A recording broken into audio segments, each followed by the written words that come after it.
ಗಿಲಾದಿನ ಪರ್ವತದಲ್ಲಿ ಉದಿಸಿದ ಜಜ್ವಾಲೆ, ಅಭಿಷೇಕದ ಅಗ್ನಿಯನ್ನು ಹೊತ್ತ ಧೈರ್ಯದಾತ್ಮ, ಸತ್ಯದ ಬನಿಯಾಗಿ ರಾಜರ ಮುಂದೆ ನಿಂತವನು, ಭಯದ ನೆರಳನ್ನೇ ಮುರಿದ ನಂಬಿಕೆಯ ಯೋಧ.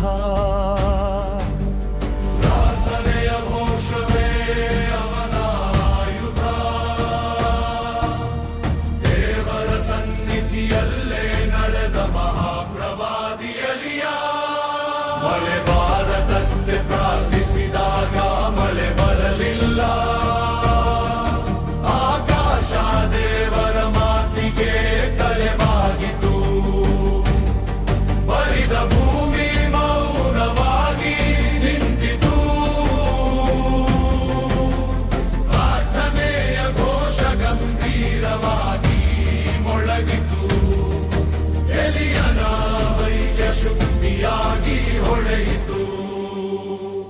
ಓ ಎಲಿಯ, ಅಭಿಷೇಕದ ನೀನು, ಪ್ರಾರ್ಥನೆಯ ಶಕ್ತಿಯ ಜೀವಂತ ಸಾಕ್ಷಿ ನೀನು.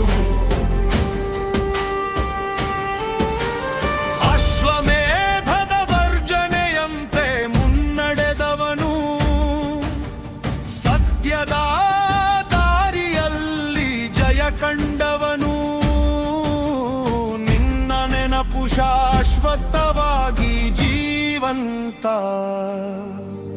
ಮತ್ತೆ ಮಳೆಗಾಗಿ ಕೈ ಎತ್ತಿದಾಗ ಚಿಕ್ಕ ಮೋಡಾಶೆಯಾಗಿ ಕಾಣಿಸಿತು, ಆಕಾಶ ನಿಧಾನವಾಗಿ ತೆರೆದಿತು, ಕೃಪೆಯ ಮಳೆ ಭೂಮಿಗೆ ಸುರಿಯಿತು. ಬರಿದ ಜೀವಗಳಿಗೆ ಸಂತೋಷ ಮರಳಿತು, ವಿಧವೆಯ ಮನೆಯಲ್ಲೇ ಎಣ್ಣೆ ಮುಗಿಯಲಿಲ್ಲ, ಸಣ್ಣ ಪಾತ್ರೆಯಲ್ಲಿ ಕೃಪೆ ತುಂಬಿತು. ದೇವರ ವಾಗ್ದಾನ ಅರ್ಥವಾಗಲಿಲ್ಲ,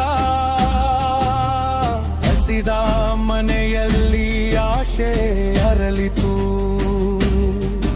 ಅಭಿಷೇಕದ ಶಕ್ತಿಯಲ್ಲಿ ವ್ಯಕ್ತವಾಯಿತು, ಅಗ್ನಿಯ ರಥ ಆಕಾಶದಿಂದ ಇಳಿದಿತು, ಬೆಂಕಿಯ ಕುದುರೆಗಳು ಜ್ವಾಲೆ